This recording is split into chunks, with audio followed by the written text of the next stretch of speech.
Hello friends, welcome back to the cabin.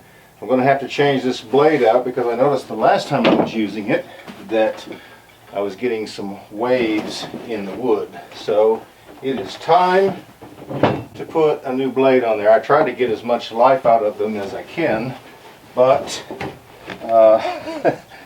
I still have to put one on about every 4 logs that I cut.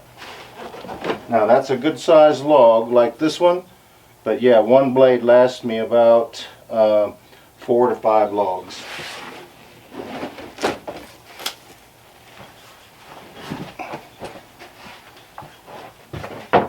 Alright, all I've got to do is loosen this up, which is this wheel right here. Push it forward, and that thing will, it doesn't pop out anymore, but it does come out. This shroud is just about at it. I have cut such huge logs on here, and then them catching on this right here and causing it to get out of line, and then it might rub up against the wheel. So I've got a big crack on this one as well.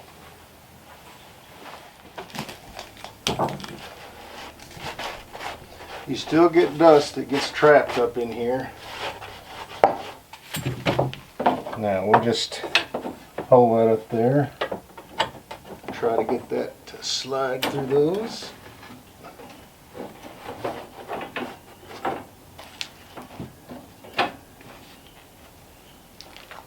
Now begin to tighten that back up. Once I roll it, it will kind of start tracking true.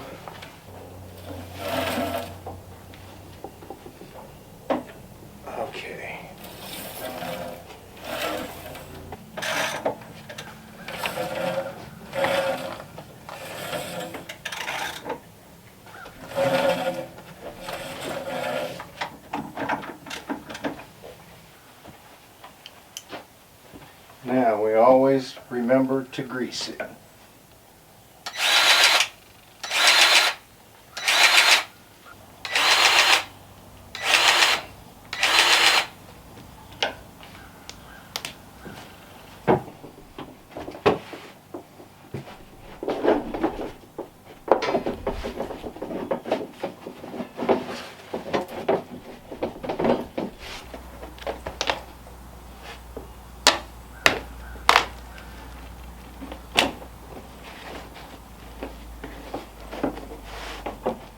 So a tree like this right here is a little difficult to get quite a bit out of, because if you imagine a line coming from up there down through here, it's going to cut probably and cut that much of the end off vertically. And then if you flipped it over coming down through here, would basically do the same thing. So then you're only going to have just a little bit left on the inside. Now one thing I could do is cut the bottom side flat, flip it over, and just keep cutting and leave a live edge on each side, and stack them back up and try to trim them off that way. I could do that, but generally you're going to end up with the same thing. Well, this one's not going to work because it is 12 foot and 1 inch, or 145 inches, and I need them to be at least 12 foot 6, because when you're using lumber like this, you have to square one end off just to start to measure your board so that you can cut the other end off. So you need to allow yourself about 3 inches on each end for squaring the material and getting the length that you need. So this one will end up, probably what I'm going to do, since there's going to be quite a bit of waste, I will turn this into some 2x6s, and maybe if there's enough on the outside that I'm not into the heartwood, I'll cut a 6x6 post. A lot of my posts end up having the heartwood in them, because it's based on the size a lot of times of the trees that I have available, which this is about the largest, so it's very hard for me to get anything. I've had comments to this nature. It's very hard for me to get anything outside of the heartwood to be able to use, because my trees are so small. They're basically all heartwood. But I can still use them. I can still build with them. I do get a lot of checking that happens, especially in the green wood, generally with my poplar wood. That's where I get a lot of the checking occur. But it hasn't been so much that it has deterred me from using it as building material. If I get something outside the heartwood, then that's what I will try to use on anything that's visible. Anything that has heartwood, I could still use it, but I use it where it's not visible. Or, if I'm looking for aesthetic looks, then I want to use the best wood possible. Knowing that my wood is going to shrink some, that will determine how many ways I can actually do something. For example, the cabin is board and batten. I knew that my boards were going to shrink widthwise. They don't generally shrink any lengthwise, it's in width. So I knew it was going to shrink, so I butted them up, and then I put a 2 1/4 inch strip on that, because allowing, if each side, say it went as much as 3/8 of an inch, I figured, probably about 1/4 of an inch, which would leave me a 1/2 inch gap, right? So that's the reason that I went ahead and put caulking on each one of those strips, and then I screwed them in there. I don't want to use nails, because nails over time will back out, and then the board will end up not secure. A lot of times a screw will split a board, but it will actually hold it in place there. So I chose to do the board and batten on the cabin, and that way I could actually hide the shrinkage that was going to occur. Down here, since I was doing lap siding, I allowed 1.5 inches to allow shrinkage not only on the bottom board, but on the top as well, and still have a decent overlap. The ways that the ability that I have to be able to design something is dictated a lot of times too by the type of wood, but the way I'm going around here and my age, I don't have time to fell the logs and let them lay for years, before I cut them up and use them. So I just try to use the green wood and accommodate, for any factors that might occur using that. A lot of this will end up into waste, but I'm going to get as much out of it as I can. I need some wood to finish the backside of the workshop back there, and they have to be 12 footers. This material right here is the pine sap, or this is the rosin.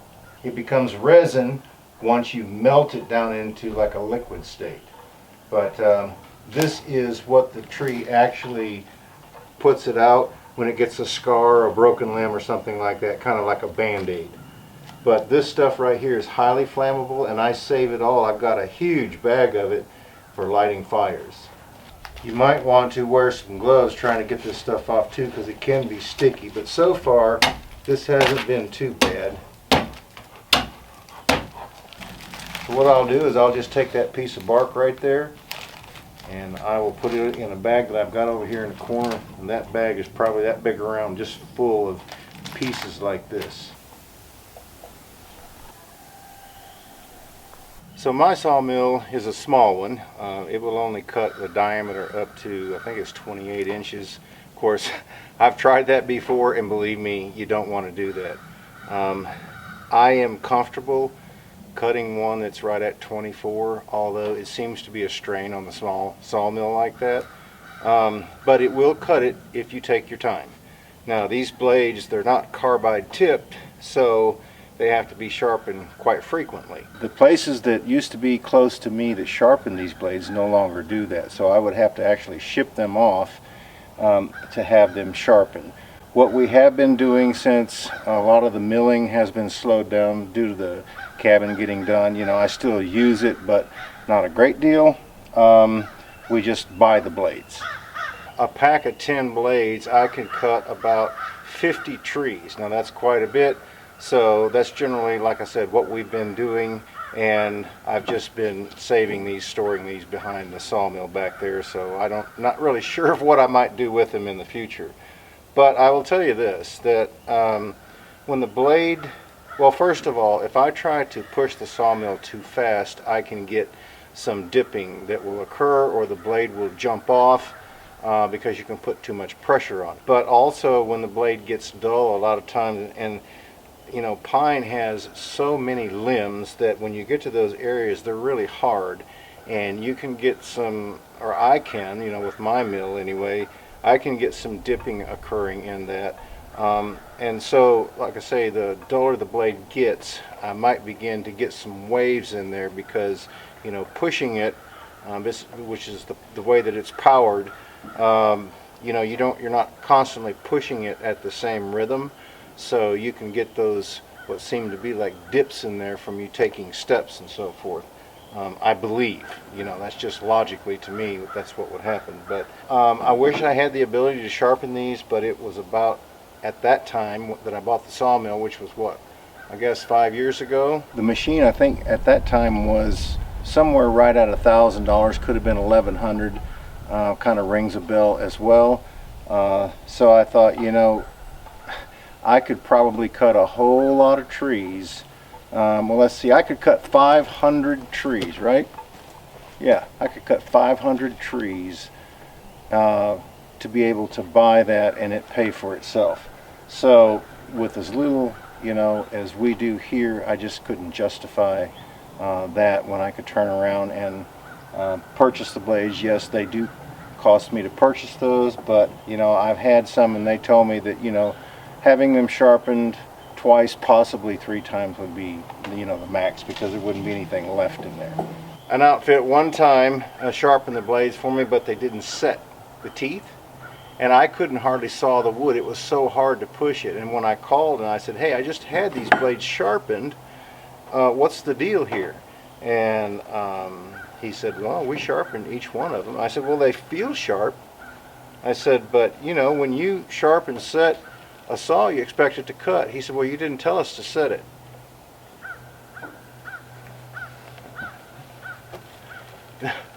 Now, honestly, who would try to sharpen something without setting it? You know, when I sharpened my chainsaw, I reset the angle on the teeth.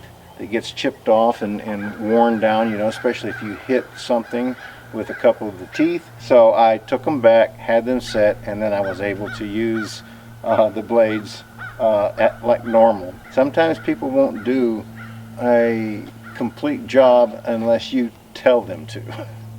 That's kind of the life here of a blade at the outpost, because like I said, it depends on how much building that I'm doing. Everything has slowed down, so we're not really using that many blades to justify, you know, purchasing a $1,000 sharpener. But if I was going to be milling lumber, you know, for a living or something like that, doing it constantly every day, then I would probably want to get something, because a box of 10 of these, it depends on who you buy them from. I can get them for like $150, but I have been purchasing them for, I think it's $230, because of the brand name of the company as well as the steel. So it just depends on, you know, who you get your equipment from will also determine what type of quality they are.